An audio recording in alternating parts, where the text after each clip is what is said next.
Hi, everybody. Welcome to a new series on the Prog Report podcast. We've decided to put together something called Prog A to Z. And what we're going to do each episode is pick a letter, talk about a few different things that start with that letter that are important or notable in many ways. So, for example, we might get to the letter M and talk about the Mellotron and things of that ilk. Different artists, different albums. It's not meant to be the definitive list. There'll probably be many things we leave out or forget about or overlook. But we would just want to try and have a little fun and use it as a way to talk about some things, some artists, some albums that we don't normally get to talk about because we're always talking about what's new, what's come out now, things like that. So with that said, let me introduce my colleague on this series, Geoff Bailie. Hello, and for any of you who speak English, it's A to Z. Right. So just in case you're wondering what Roy's talking about, Yeah, exactly. good to be here, and it'll be fun to talk about stuff. Yeah, who knows what we have? We've both picked a few things in advance without really going into too much detail, so we can chat around the different things that each of us bring up. Yeah, we've been doing the podcast now for a while, and we've interviewed basically everybody. Everybody. But we do have a lot of fun doing this, and it's always interesting to try and come up with different ways to talk about some different things. And, I think this is a fun idea, and would be interesting to see what we come up with. And certainly I'm looking forward to, like we talked about, Geoff and I, what would be X and Z. I'm not really sure yet. So we'll have to be creative when we get to those. But what we're going to start with is the letter A for today. I'm not yet sure if we're going to do an alphabetical order as we move forward. We haven't really gotten that far. This is going to evolve.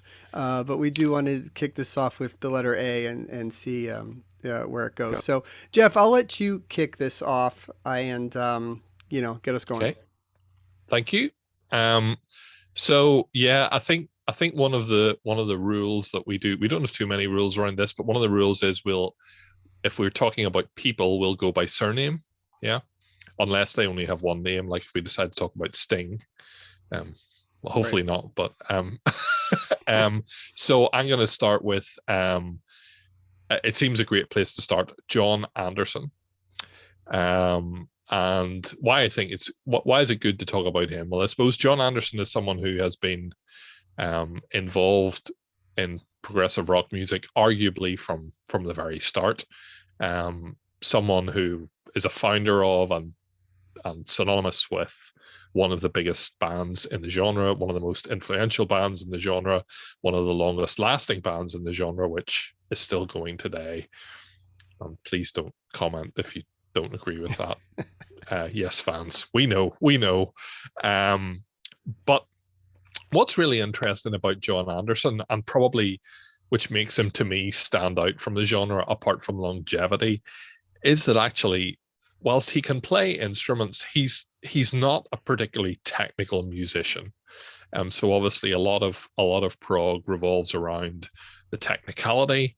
And what Jon Anderson, I think, brought to the band was ideas, concepts, formats, and structures, which he sort of expressed in a quite rudimentary way, which then got picked up by the Steve Howes, the Rick Wakemans, the Chris Squires, and got transformed into the incredible Yes catalog.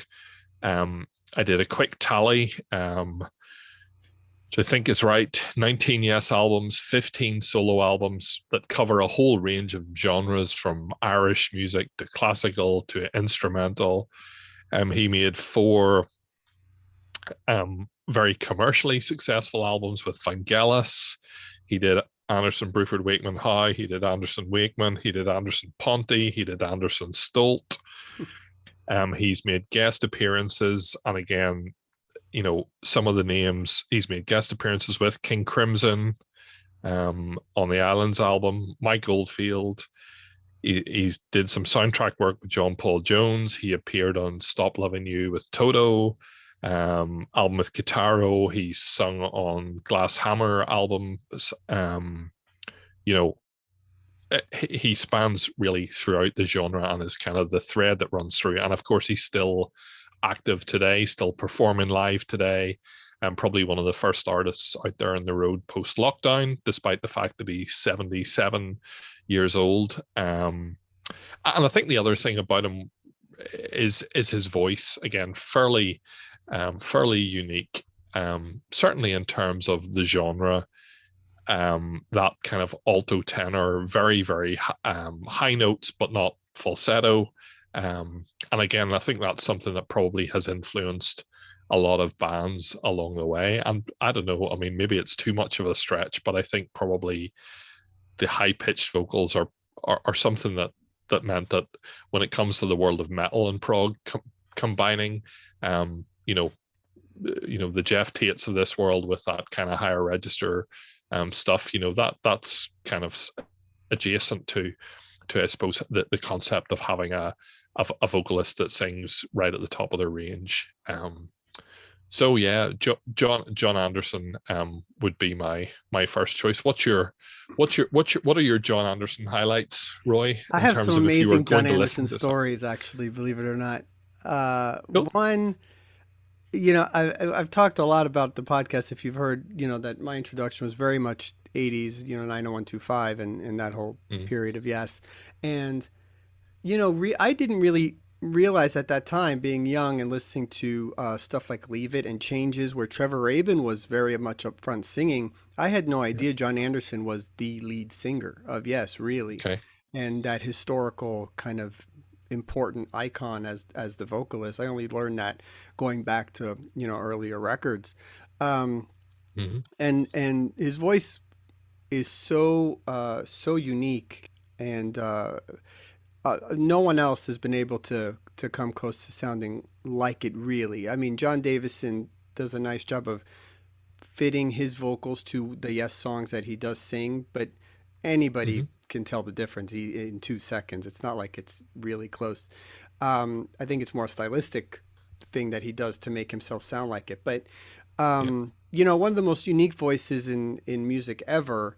And what I've learned, and I had a chance to sort of work with him on a couple of occasions in recent years, and then see him in concert and get to talk to him a little bit. And what I learned is that he's every bit as much that kind of musical genius and influential to what Yes was, as much as Chris Squire or Steve Howe or anybody else.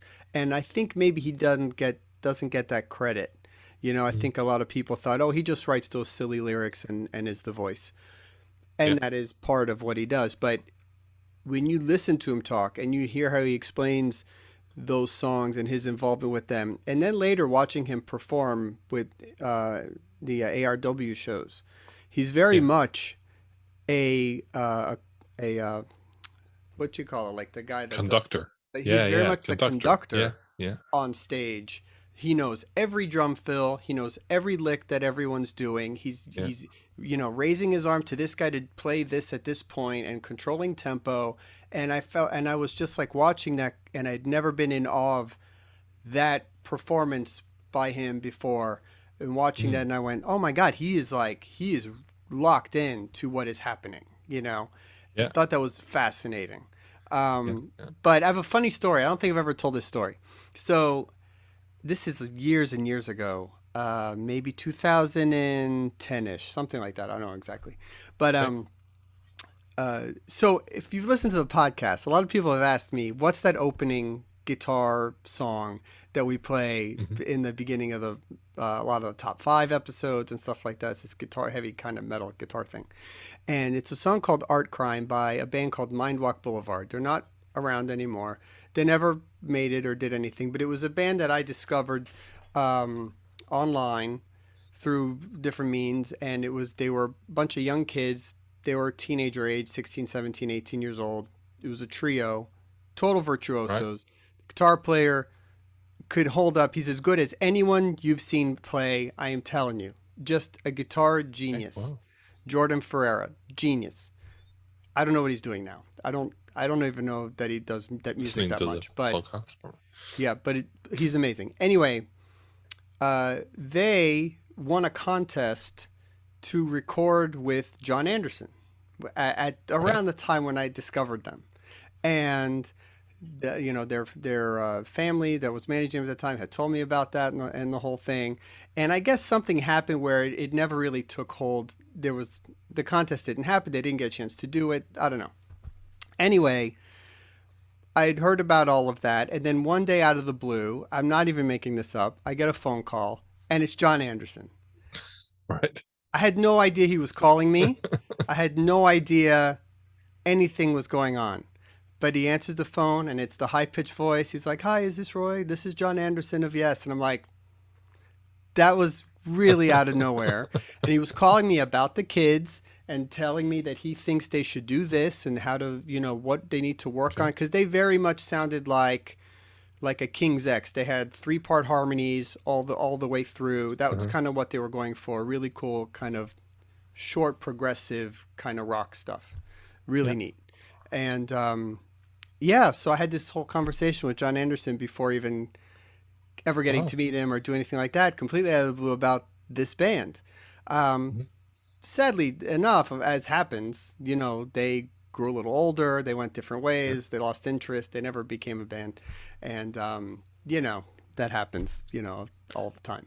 But Wow. many Interesting. years later, I got to work with him a little bit when he was doing the Anderson Stoll thing. So that was kind of cool. But yeah, so listen, what can you say? Top, he's top 10 most important figure in the genre ever. I don't know Yeah. I don't know where the list is, but I don't think anybody would argue with Yeah. that sort of random number. Yeah, but that's a great place to start. Cool. So what's your first choice then?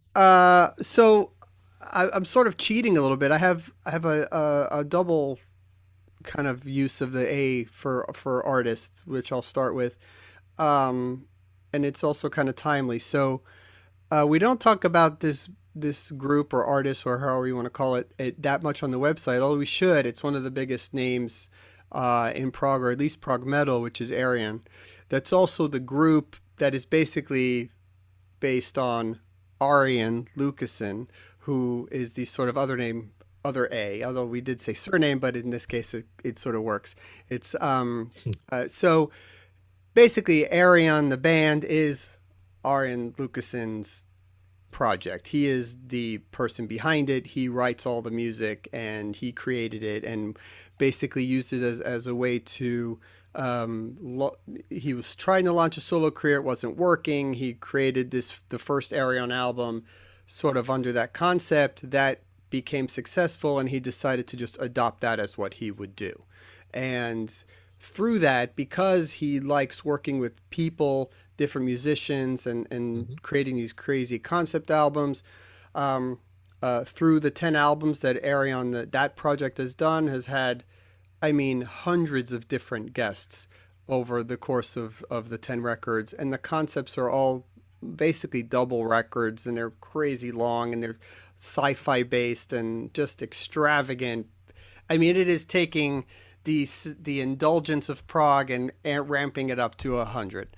The music, I Yeah. mean, is incredible, and he's a brilliant songwriter. Now he himself writes everything, arranges everything, plays most of the instruments, but he does not like to perform live. He has Mm. like severe stage fright and does not like to perform live. So for the larger part of the career that he's had with Ayreon, which has been his most successful project, never played live until a few years ago when they did a thing called the Arian Universe, I think it was was it it. the I think it was Aaron just called Arian Universe. Yeah. yeah, so they did a series of shows called the Aaron Universe and invited a bunch of guests, and he did that for a few shows, and so there's been a few shows like that kind of thrown in between in recent years.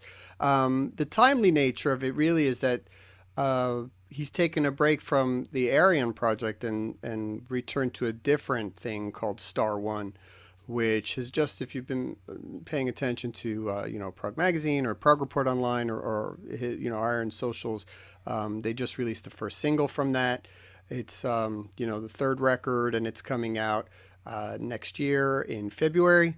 So a lot of fans are excited about that. What he does with the Star One records, it's instead of incorporating all the different kind of instrumentation and a few different styles and things that Ayreon does, Star One is basically even more straightforward metal. And again, it's the guests are ridiculous.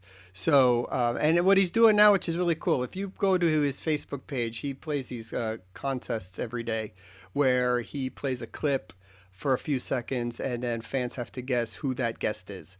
The guest guitarist, the guest vocalist. You know, of course, James LaBrie is notable for being on some of his records. The Human Equation being the biggest one. Annika van Giersbergen has been on some things.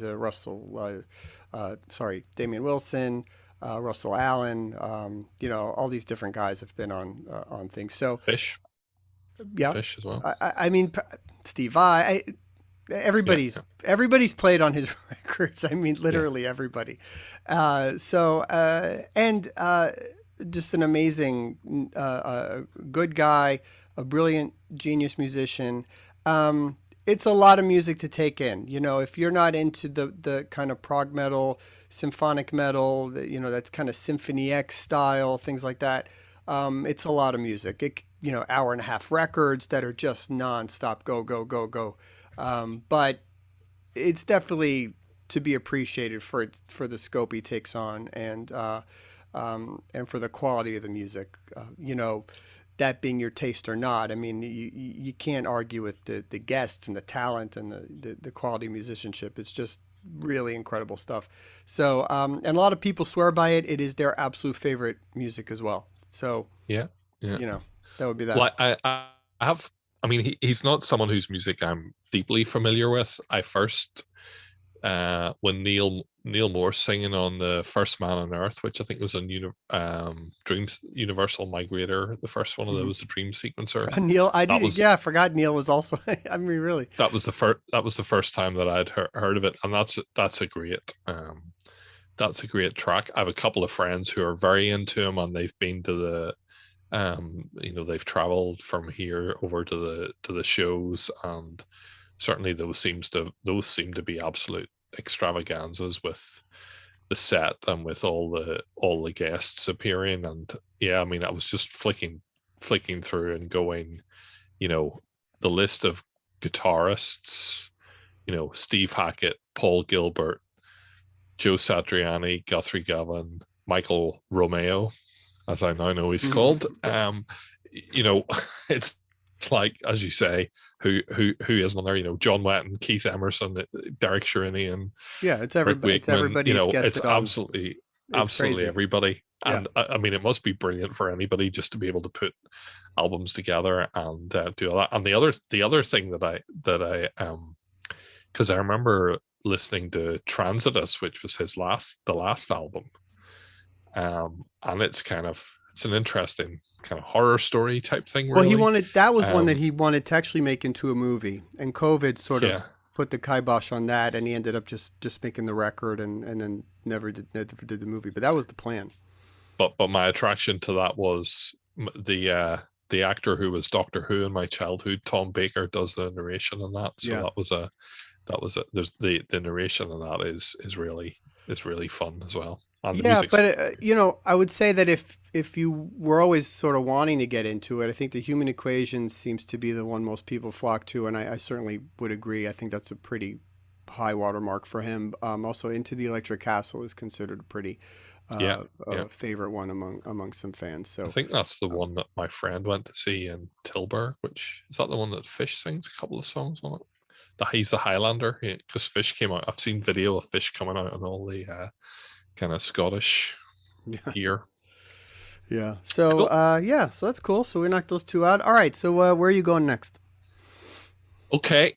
So I'm gonna do a slightly tangential one, but it is I think appropriate to mention. I'm gonna go for A. This is like Sesame Street, brought to you by the letter A. Right. A is for artwork. So let me explain what I mean by that. I think if you look at the genre as a whole, there probably isn't any other genre where artwork and packaging are so closely linked and aligned to the whole experience.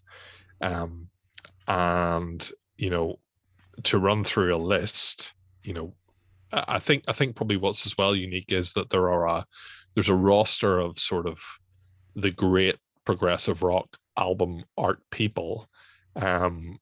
Roger Dean having done Yes, Asia, Uriah Heep, Gentle Giant, Hugh Syme in Rush and Dream Theater. And this thing of, people look at an album cover and they know it's a Yes album because it's Roger Dean, Hypnosis then, who did the Pink Floyd albums, they did Peter Gabriel albums, they did Caravan, they did The Nice. I have to give a shout out to Thomas Earhart, who has done a lot of the Inside Out album covers, and Neil Morse band, a whole ton of those bands. Mm-hmm. Paul Whitehead, who did the early Genesis albums, and then did some of the art on Similitude of a Dream for Neil Morse band. Phil Travers did a run of Moody Blues albums that are quite sort of distinctive. And then you've got kind of the iconic one-offs, like In the Court of the Crimson King, which are a very iconic album cover and arguably, part of the whole experience of that album. And it doesn't even say the band's name on it. And, another one, just, Brain Salad Surgery by ELP. So you've got the H.R. Geiger stuff, which probably more recognized these days as the kind of the world of Alien and those movies. And I think, part of it is to do with the era that the cover art was part of the experience. But, certainly if you think of other genres, there's actually, very few other genres where that's something that is a thing, that it's really important, in most music. And, if you even look at something like, a very, very famous album like Dark Side of the Moon, right? But there's people who don't ever listen to Pink Floyd who will walk around with a T-shirt with the Dark Side of the Moon cover on it because it's an iconic image. So I think that's a really important thing to throw in when we're talking about prog, and what that has led to today. Again, if you look at some of the recent releases, having the art book, having the box set, if you think of the Transatlantic Absolute Universe release, the Liquid Tension 3, those are coming out on huge box set packages, the Steven Wilson albums. Look at any other genre. People aren't putting out, that kind of stuff in any other genre, but it's something that's just really important, that goes with this type of music. I think that whole kind of attention to artwork and that detail has been something that has sort of saved, physical music in recent years, especially in this genre. You're right. I mean, it would only work because it is married to the idea of what this music is, which is, the whole being absorbed into the kind of world of what the music is, the album, listening to the whole experience. You can't take one song out of the absolute universe. It doesn't mean anything if you do that way. And that's for a lot of these albums. So you can add the artwork and the box set and people want to buy it because it makes it cool. And, I've recently got back into vinyl myself because of that, because having the CD, while I still will buy an occasional CD, the joy of sort of opening that up has kind of faded. But with a record, it seems a lot more cool these days to have that. So I get it. It took me a while to come back to it, but I get it. But there's that layer of that's part of it, and there's also that, if you think of the recent Dream Theater album, A View from the Top of the World, and there's the little images on the cover that relate to the song titles, and it's not just, oh, that's a nice picture. It's the, oh, what does it mean? All right, this is for this song, and this is from this song. There's more to it than just nice pictures. And I think there's a bit of fun, and certainly that's, it's synonymous with what this music is about. I think that's an important one. There's a few other artists I was thinking about. Travis Smith, who does a lot of the Opeth covers, and Devin Mm. Townsend, Yeah, and a bunch of these guys, Anathema. So he's big in sort of that side, those kind of relatable bands. Carl Glover, who did a yeah, lot of Marillion and some of the Similitude album for Neil, and a bunch of yeah, major things. Um, Hayo Mueller, who did some stuff with Steven Wilson. He did the Raven, yeah, concept for that album. So there's a yeah. bunch of guys that are doing just kind of really cool, exceptional stuff even today. And actually, I can't believe I forgot it from my list, but Mark Wilkinson, who did the Fish era Marillion stuff, and then right through to Fish's solo stuff. And in fact, the Weltschmerz album came in a deluxe edition, which had a pile of artwork in it. And I think it's the very last page of it is a picture that relates back to the very first Marillion single cover that he did. So Weltschmerz being Fish's last album, the final image and the final in the sequence relates to the very first single and all this kind of nerdy stuff. And there's I'm totally lost the name, but I'm trying to see because the book's sitting over beside me. The guy who did a lot of the Porcupine Tree stuff, which is Lasse Holly. I Holly. forget. Yeah, yeah, Yeah. Yeah, yeah. he's like, So I mean, his whole concept is everything, right? yeah, It's from the cover art to the videos to the photos that you put on social media, the whole thing. It's so you get submerged in that whole the whole world that he does, and he's amazing. Um, you know, not using this as a plug at all for the book that I did with the but modern albums, but part of the reason for the layout and the whole concept behind it was to feature these album covers, yeah, yeah, the way they are, and to make sure that is, because certainly an easier way to do the book would have been to just write about the records and make it a paperback with no pictures. yeah, But yeah, that was really important to me that we celebrate the albums with the covers as well, and who did all the artwork is in there, and all that kind yeah. of stuff. So yeah, And is that why that's why it's square presumably as that's well? also So you why get it's to see it square, so that bigger it than made CD sense. Yeah, size. yeah, exactly. Available from progreport.com. Progreport.com. Well, we have it up as an ebook now. Um, Okay. there's a Have you few. sold out of the physical? Mostly, I think I Okay. still have a box sort of stashed away that I may or may not put up Keep for your random grandchildren. random sale when I feel like it. But I wanted to keep some handy. But it is available as an ebook with full color and all that stuff as well. All right, that was good. Yeah. All right, so I'm going to move on. We're going to jump a little bit more modern and maybe not the most definitive thing, but I think it's something that fits what we do and worthy of covering, which is I want to pick an album that I thought might work for the letter A, and one that sort of immediately came to mind was Affinity from Mm. Haken, which is only a few years old, and their fourth album, the one that followed the epic Mountain release, which was their breakthrough. And really, if you think about it, Affinity was very bold in terms of a musical choice of what they want to do next, because they start off very kind of progressive metal with the first two records, sort of mirroring their style off of Dream Theater a little bit and those kind of bands. And then with The Mountain, they brought in a lot of 70s traditional prog influence. Mm. Cockroach King, has kind of that Gentle Giant vibe and, things like that. And then with Affinity, they could have just continued along the same path, but they really didn't. They changed. It's still progressive and it's still technical and all of that, and certainly sounds like them, but their choices of sounds, concepts, the choices of the topics that they're writing about is all very Yeah. different, and it is very much influenced from an 80s sound, which I think for a lot of people the track 1985 really is sort of the standout of that record, because it is Yeah. unlike anything a band like that has done. and bringing in things that you might hear on a Rocky 3 soundtrack or something and throwing it right into the middle of this progressive metal, Yeah.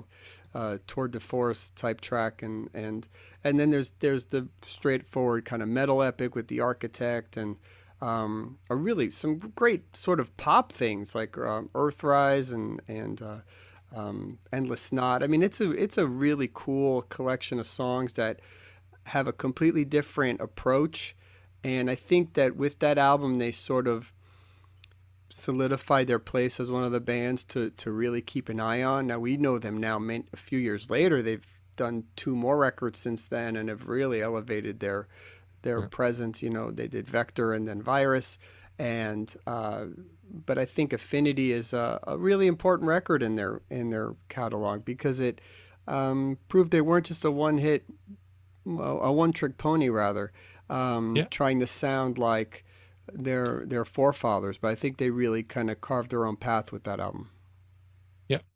Absolutely. Now, anyone who listens knows I'm not necessarily the prog metal guy in the podcast, but I think this was the first Haken album that I really properly connected with, and you alluded to it earlier on, but certainly 1985 and Earthrise and Endless Knot were the tracks that kind of I connected with more closely. Um, Interesting link to the last topic. Um, did you know that the six birds on the album cover of Affinity are the same six birds from the album cover of The Mountain? Yes, thank you for Um, pointing that out. I forgot to bring that up, but yes, that's a good tie-in. Yeah. and they relate to, I think, each one representing a member of the band. But yeah, I mean, I think it's good, and actually, there's something I'm going to be talking about later on where well, it's not a concept album, per se. It has certainly a lot of central themes that exist within it around technology and mana machine and artificial intelligence and all that kind of stuff, which is really cool. I also think probably listening to that album was the first time that I would have heard Einar Solberg Yes, from who Leprous, guests because he on The sings on Architect? The Architect. And I suppose they probably, at least, I don't think I'd really come across them very much, or more that I kind of had them boxed off. But I think probably their career has changed since those days quite significantly in terms of what they're doing musically, and yeah, so that it's probably my favorite Haken album, actually. I think for a lot of people, it's one that surprisingly stands up uh, Yeah, more than maybe they thought it might. yeah. And I could see that down the line, years from now, being one of the top records from the group. Yeah, and probably it's the incorporation of the 1980s stuff into it is something that I can't really think of very many people who have done that before, and so it's really fun for those of us who grew up in that era to kind of hear some of those callbacks and some of those sounds and stuff. Well, not in a way that is done within this genre. That's the thing. I Yeah, mean, yeah, um, well, Ross Jennings has a solo album coming out called Shadow of My Future Self, and maybe you've seen some singles online and stuff. And certainly, he's mm, brought in some of the '80s influence on some of the singles, but it tends to work in that kind of field. If you're doing a 4-minute pop song, maybe you put in some electric drums or synthesizers or something. You can say, well, it's sort of an '80s influenced track, but you don't hear it that often in the middle in the sort of guise of a 12-minute epic metal song. So I think it was yeah, a really cool way they did it. yeah. And it's different. I mean, if you think of what's their name, Dirty Loops, and Hmm. they kind of do that and to me, it's always a bit of a sort of slightly tongue in cheek, slightly nostalgic, slightly, we know it's cheesy, but hey, we all enjoy it type way. Right. Whereas that's not really how he can bring it in. It's still serious technical music, but it's also got that kind of that throwback, which yeah appeals to lots of people. So All right. excellent. You're a third topic. Okay, well this could be the I was going to say the antithesis of Affinity. Certainly, it's not a it's definitely doesn't have any uh, elements of the 80s around it, because it's very much a 70s album. And I, I didn't pick Ian Anderson as an A, having picked Jon Anderson, but I did pick Aqualung as an album that begins with A. Um, Probably in the history of Jethro Tull, I mean, they were a successful band up to this point, which was their fourth album, but it was probably the one that kind of put them on a fast track to a different level in terms of becoming an arena act, in terms of getting on the FM radio and really kind of starting the trajectory, that continued right the way throughout the 70s, putting them as one of the leading bands. Um, it's an album that combines sort of the riff heavy elements that were a part of sort of from their origination as a blues band. And we know the classic Aqualung and Locomotive Breath in particular, very distinctive and well-known prog songs, but it also for the first time brought in those little shorter musical interludes that appear between some of the tracks, and again, that kind of capoed acoustic guitar very much became a signature part of the Jethro Tull sound from then on. I talked about, when we were talking about Affinity and the themes, I mean, Aqualung isn't a concept album, but you have the first song, Aqualung, followed by Cross-Eyed Mary, which refers back to Aqualung, and Aqualung itself refers back to what's potentially Cross-Eyed Mary and her schoolgirl friends. Let's say no more than that. It's kind of it's very sort of quite dark in its subject matter, in terms of some of the areas that it covers. And then on the second side of the album, there are three tracks, which I suppose relate to Ian Anderson, and I think probably I would describe it as his view on organized religion, and My God, Hymn 43, and Wind Up, very much sort of drawing from his experience as an English person growing up with the influence of the church and kind of questioning that. Again, we talked about covers earlier on. A very, very distinctive cover. I think Ian Anderson always resented the fact that.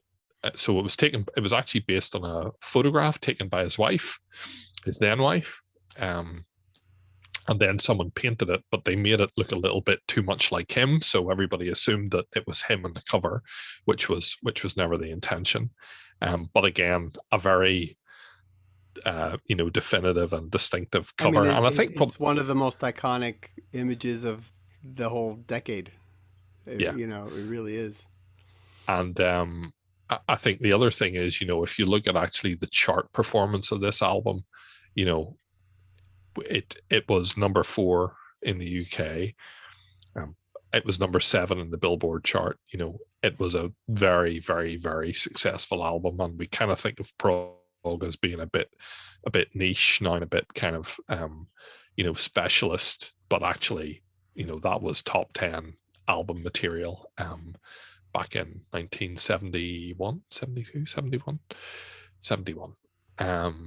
Yeah, and Locomotive Breath, again, a very, very distinctive song. I was looking that it's been covered by Styx, Wasp, Halloween, and Rabbit, Trevor Rabin's South African band. So I'm sure, I know our friend Prognick will know all about that. So Aqualung, certainly one of the classic albums, and a brilliant remix by Stephen Wilson. 50th anniversary this year.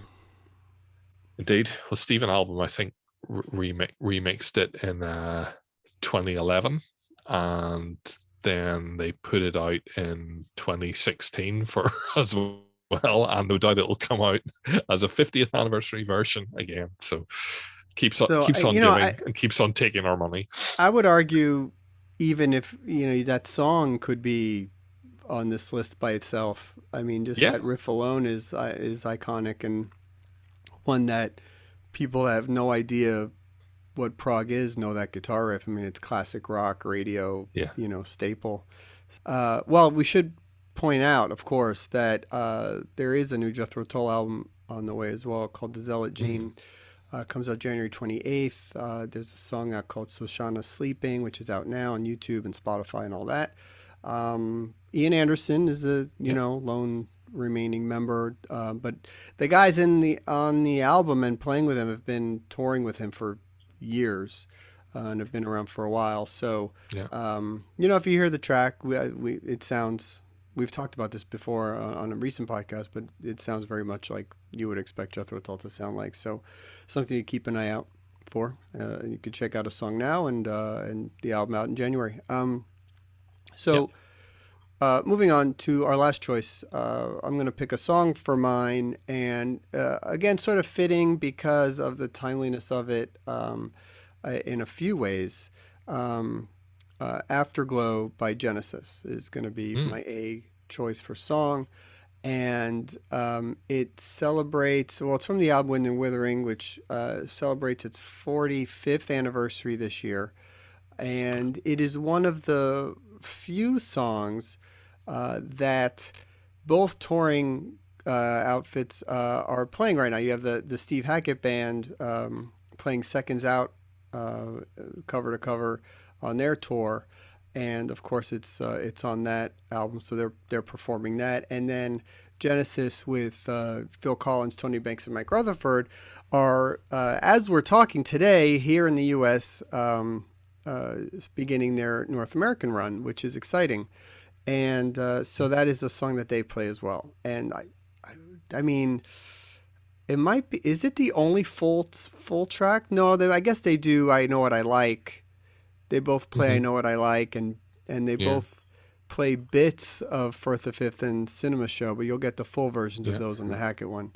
Oh, Carpet Crawlers would be the other one, I guess. Yeah. Yeah. So Yeah. there are a couple of very few matches, but Afterglow being one.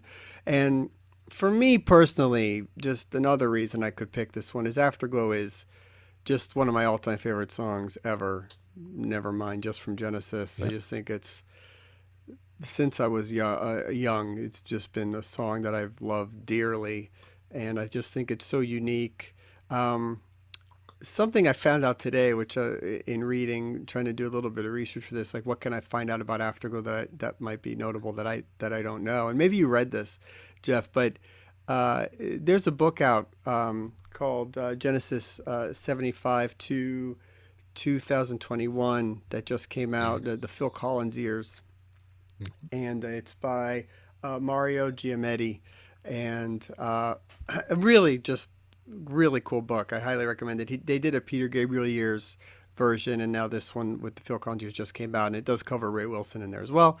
But so they go through album by album, and they talk about each track and how the albums were made and what and then even as much as showing the tours and where they played on each tour and what the set lists were. So it's really very, very detailed. As it's detailed a thing as I've ever read. But on the topic of that song, especially Afterglow, it's a Tony Banks song that he wrote, and he mentions that, and I may ruin this for everybody. I when I read this, I was like, man, this is I ruining the song for think I me. know what you're going to say. But he comments about how right after he wrote it, which he wrote it very quickly, he went, "Oh my God, I've just written 'Have Yourself a very Merry Christmas, Merry Little Merry Christmas. Little Christmas." Da, da, da, da, da, da, da, And I da, was da. like, "Oh my Yeah. God, he did!" It was very funny, but he decided that it was different enough the rest of the way that he could keep the song, which obviously it is, and I don't think there was any argument really there. But it is really like I'd never heard that. I Yeah. never thought of it, and I wonder how many people did or did not. So How many people you've just I've just ruined ruined the that song for? for you, yeah. But there's some cool parts there. The way they the ahs that are going on was very kind of the early days of tracking. So it's layered vocals by Phil Collins, Yeah. that they did in a unique way. Obviously, limited tracks you could use and a lot of bouncing and some of these studio tricks you had to do that kind of stuff. Um, Really nice, simple guitar work by Steve Hackett, who also in reading, decided against putting a guitar solo on it, Mm. which I don't think it needs it, because it follows right after In That Quiet Earth and a bunch of Yeah. crazy Yeah. instrumental stuff that is great. Wind and Weathering is just an amazing record, which just covers so many different styles and finds the band really kind of branching out a little bit more and more. And a song like Afterglow you wouldn't have heard on an earlier record, I don't think. It's Yeah. sort of Yeah. very pretty, simple, and that kind of thing. And you may even think something written by Phil Collins, but Tony Banks wrote that one. So Yeah. um, yeah, and I should point out I'm going to see Genesis in a few days, and I'm super excited. Yeah. I really can't wait. So I'm looking forward to hearing that song. Well, definitely a shout out for both of those books. The first one as well, from Kingmaker, the publishing arm related to Big Big Train. Yep. Afterglow, just a couple of things on that. Number one, the bass pedals, just absolutely amazing. I'm sure if we get to T for Taurus bass pedals, we'll Yeah. cover that. Again, what other genre uses that? The first time I would have heard it would have been again on the first Genesis album which I got, which was Three Sides Live, and it's in that medley that sort of starts within the cage and then ends up on that, absolutely amazing live version on there. The other really interesting version, and I'm sure if you search on YouTube, you will find this if you don't already have it, about, well, I think it must have been the mid 2000s. They put a DVD out called the Genesis Songbook where they talked about songwriting. I don't know if you've ever seen that, I haven't. but um, but I mean, this was in the period when the band pretty much wasn't active as Genesis, but they made this DVD and they talked about all this stuff. And Mike and Tony and Phil went to the farm, which is the recording studio that they owned, and Phil Collins and Tony Banks do like an acoustic version of Afterglow, where he kind of just plays it on one keyboard and Phil sings it, and it's just absolutely brilliant version, stripped of the overdubs. You just show it's actually an amazing song. And the other great way to listen to it is on the those box sets that they put out, which have the 5.1 mixes, where everything that's going on. Well, when I'm listening to that, I've got the bass pedals coming through the subwoofer and all the surround stuff going on with the multi-track vocals. It's a really cool way to listen to it. And of course, it's on Seconds Out as well. Is it? No, maybe it's not Seconds Out. It is on Actually. Seconds Oh, it Out. is. Yeah, It but is on it's not Seconds on Out. as a Yeah, medley. It's by yeah, yeah. itself. Yeah. It's after, it's at the the end of the first side. So yeah, another cool version. One of the cool, obviously, you could say, "Supper's Ready" is, that's Genesis if you want to, listen to that. But Yeah, yeah, sort of for me, I think Genesis for me would be just as perfect if it was, In the Cage to this Cinema Show instrumental to Afterglow. That right there is as perfect a collection of what Genesis is that I could listen to forever. That 20 minutes right there is the greatest. That's amazing. And I think it's back to, and again, I've said this before, but I mean, I bought Three Sides Live because I liked Turn It On Again, Misunderstanding, when there was no greatest hits album.